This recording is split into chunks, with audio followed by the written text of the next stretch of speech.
അതാ വരുന്നത് ഭരതമ്പിളയുടെ മരുമകളാ, അവിടെ ചോദിച്ചാ മതി. വലിയ ഉപകാരം പോയോ? ഓ മാമ അവിടെ നിന്നെയും തട്ടും നിന്റെ അമ്മായിയമ്മയും തട്ടും. കുഞ്ഞെ, ഞങ്ങൾക്ക് ഭരതമ്പിള്ളയെ ഒന്ന് കാണണം. ഇത്രയും കണ്ണിച്ചോരയില്ലാതെ ഞങ്ങളെ മായക്കുഞ്ഞിനെ കഷ്ടപ്പെടുത്തി ആ കിളവനെ ഞങ്ങൾ വെറുതെ വിടൂല. നിങ്ങൾ ആരാ? മായ നിങ്ങൾ അറിയോ? അവളിപ്പോ എവിടെയുണ്ട്? ഞാൻ വാലൻ, ഇത് കോവാലൻ, എന്റെ മാമനാ. ഞാൻ അവിടുത്തെ കാര്യസ്ഥനായിരുന്നു. മുതലാളി മരിച്ചപ്പോ ആരോരുമില്ലാതെ ഒറ്റപ്പെട്ടു പോയ ആ പാവത്തിന്റെ കണ്ണീരിണ്ട് സഹിക്ക വയ്യാതെ ഞങ്ങൾ ഇറങ്ങിയതാ. ഉടനെ ഒന്ന് കൂട്ടിക്കൊണ്ട് വെച്ചോളാമെന്ന് പറഞ്ഞ് ഇറങ്ങിയതാ അച്ഛനും മോനും. ഇതേവരെ തിരിഞ്ഞു നോക്കില്ല, നിങ്ങൾക്കറിയോ? ഇനി ജീവിച്ചിരിക്കില്ല എന്ന് പറഞ്ഞ് മനസ്സ് നൊന്ന് ചാകാനൊരിഞ്ഞപ്പോ എന്റെ മാമന്റെ കണ്ടിപ്പെട്ടുകൊണ്ട് രക്ഷപ്പെട്ടു. ഇപ്പൊ മായക്കുട്ടിയും കുഞ്ഞും കോലമ്മാവന്റെ വീട്ടിലാ. സത്യത്തിൽ ഇതൊന്നും ഞാൻ അറിഞ്ഞിരുന്നില്ല.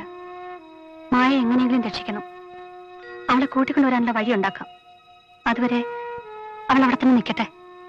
ഇതാ, പണത്തിന് എന്തെങ്കിലും ആവശ്യമുണ്ടെങ്കിൽ ഇത് വെച്ചോളൂ. മായയോട് വിഷമിക്കരുതെന്ന് പറയണം. വരട്ടെ.